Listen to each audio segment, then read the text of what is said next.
The Young and the Restless spoilers. Thurdays full episodes January 9, 2025. The Facade of Redemption. Ian Ward's return. Ian Ward, a name synonymous with deceit and destruction, had returned to Genoa City under the guise of redemption. He spoke of change, of leaving his dark past behind, and of making amends.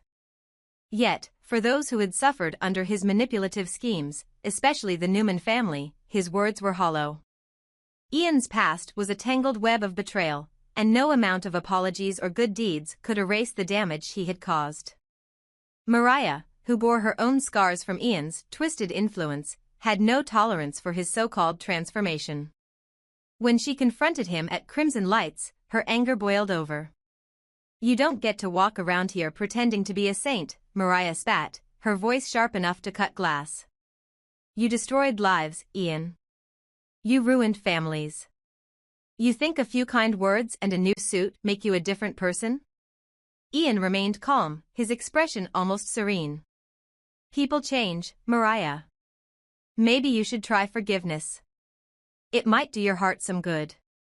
The tension was palpable, and the onlookers in the cafe froze, waiting for what would happen next. Among them was Tessa, whose discomfort grew with every word exchanged. Tessa's mistake, a trap set by Ian. Unlike Mariah, Tessa was more inclined to believe in second chances. She had her own troubled past, and Ian's story of seeking redemption resonated with her. Against her better judgment, and despite Mariah's vehement warnings, Tessa began to show Ian kindness.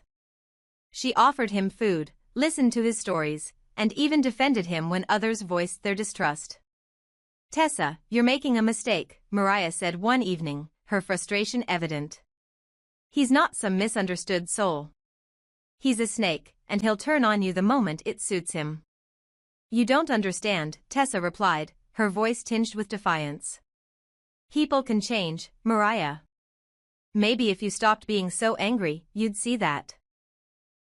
But Tessa couldn't see the trap Ian was setting. Every kind gesture, every soft word, was part of his plan to drive a wedge between her and Mariah. Ian's goal was simple: to isolate Mariah, to make her question those closest to her, and ultimately to tear her relationship with Tessa apart. Victoria's growing fear. While Ian worked to sow discord, another sinister force loomed over Genoa City. Victoria Newman, ever the confident and composed businesswoman, began to feel the unsettling sensation of being watched. At first, she dismissed it as paranoia, a side effect of her stressful schedule and the lingering memories of past threats. But the feeling didn't go away.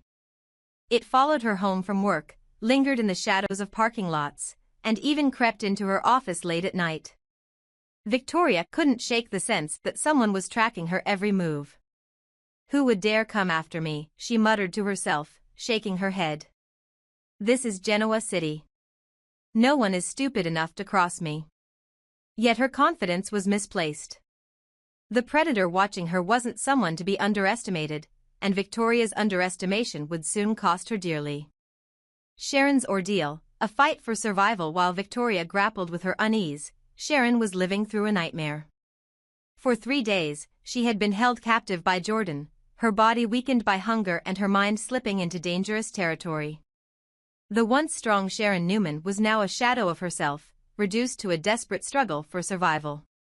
Jordan, as calculating as she was cruel, stood before Sharon, observing her with cold detachment.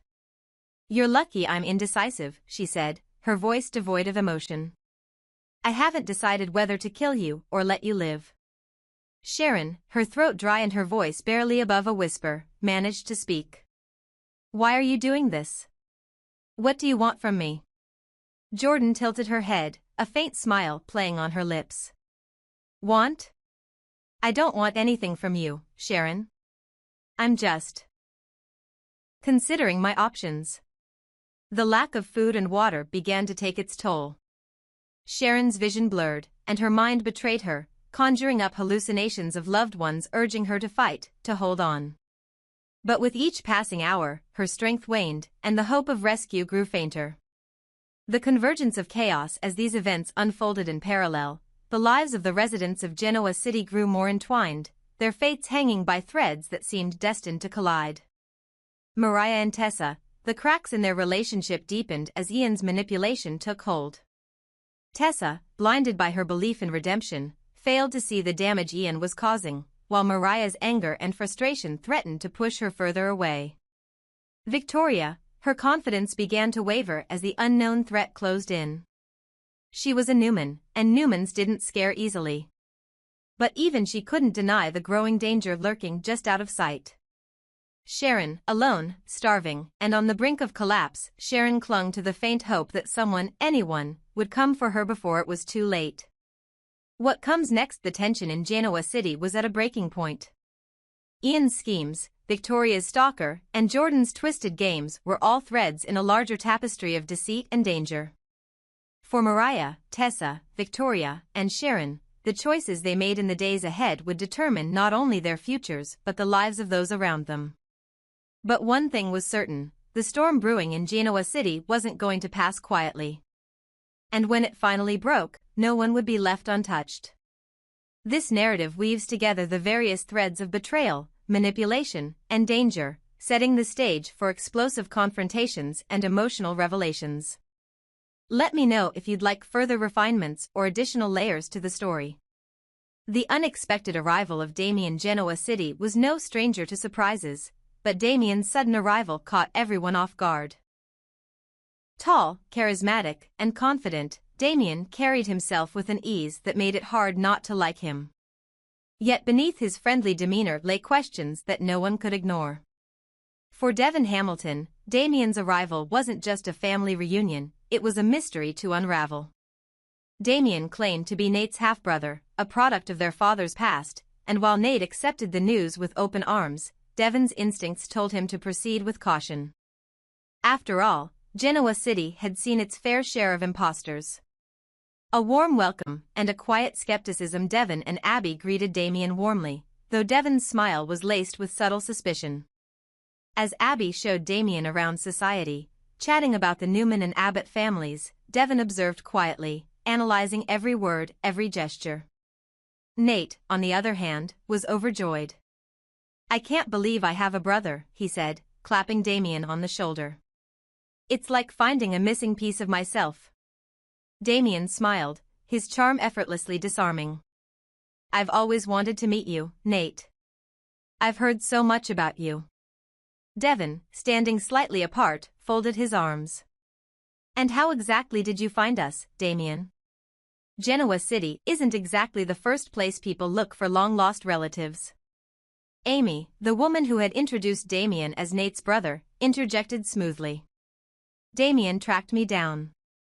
I've been trying to connect him with his family for years. It was just a matter of timing." Her answer was plausible, but it didn't sit right with Devon. Devon's cautious nature. As the evening went on, Damien blended effortlessly into the group. He laughed at Abby's stories, asked insightful questions about Devon's music career, and shared memories of his upbringing with Nate. To the casual observer, he seemed genuine. But Devon wasn't convinced. Later that night, Devon confided in Abby. "Something doesn't feel right about this," he said, pacing their living room. "He shows up out of nowhere, claiming to be Nate's brother, and we're just supposed to take his word for it?" Abby raised an eyebrow. "Do you really think he's lying? He seems genuine to me." "Maybe," Devon admitted, "but I'm not about to take any chances. I'm going to get a DNA sample." Quietly. "If he's telling the truth, great. But if he's not," Abby sighed but nodded. "Just don't let Nate find out. He's so excited about having a brother. I don't want to see him get hurt." Nate's blind faith. While Devon remained skeptical, Nate was ecstatic. He introduced Damien to the staff at Memorial Hospital, invited him to lunch at Society, and even started brainstorming ways they could work together. "I've always wanted a sibling," Nate said over dinner. "Someone to share life with, someone who understands where I come from. And now, here you are." Damien smiled, his voice warm. "It's mutual, Nate. I've always wanted to know you. It's a blessing to finally have this chance." For Nate, Damien's presence felt like a dream come true. For Devon, it felt like a puzzle with too many missing pieces. The DNA test. Devon didn't waste any time. With Abby's help, he managed to discreetly collect a sample of Damien's hair during a family dinner. It wasn't easy. Damien was sharp, and his every move seemed calculated. But Devon's persistence paid off, and within days, he had sent the sample to a private lab. As the days passed, Devon grew more anxious. He couldn't shake the feeling that Damien and Amy were hiding something. Nate's unwavering trust in Damien only made Devon more determined to uncover the truth. The brewing conflict, the tension between Devon and Nate grew palpable. While Devon worked behind the scenes to uncover Damien's true identity, Nate remained blissfully unaware, caught up in the excitement of his newfound family. "You need to give him a chance," Nate told Devon during a heated conversation. "Not everyone has an ulterior motive. Maybe Damien just wants to know his brother. Or maybe he wants something from you," Devon countered. "People like him don't just show up out of nowhere." "You're being naive, Nate." "Or maybe you're being paranoid," Nate shot back. "Not everyone is out to get you, Devon." Their argument ended in a stalemate, leaving both men frustrated and defensive. The truth will out. As the days ticked by, Devon received a call from the lab. The results were in. The truth, whether it confirmed Damien's story or exposed him as a fraud, was now within reach. Devon hesitated for a moment before opening the envelope. He knew that whatever the results revealed, it would change their family dynamics forever. Meanwhile, Damien continued to charm everyone around him, unaware that his past, or his lies, were on the verge of being exposed. A family on the brink. Genoa City waited with bated breath as Devon grappled with the weight of his discovery. Would Damien prove to be the brother Nate so desperately wanted, or would he shatter the fragile trust that had begun to form? And as Damien settled into Genoa City, he couldn't shake the feeling that someone was watching him. Devon wasn't the only one digging into his past. The stage was set for a dramatic revelation, one that would either bring the family closer together or tear them apart. This narrative sets up intrigue, tension, and emotional stakes, leaving room for future developments. Let me know if you'd like me to expand or adjust any part.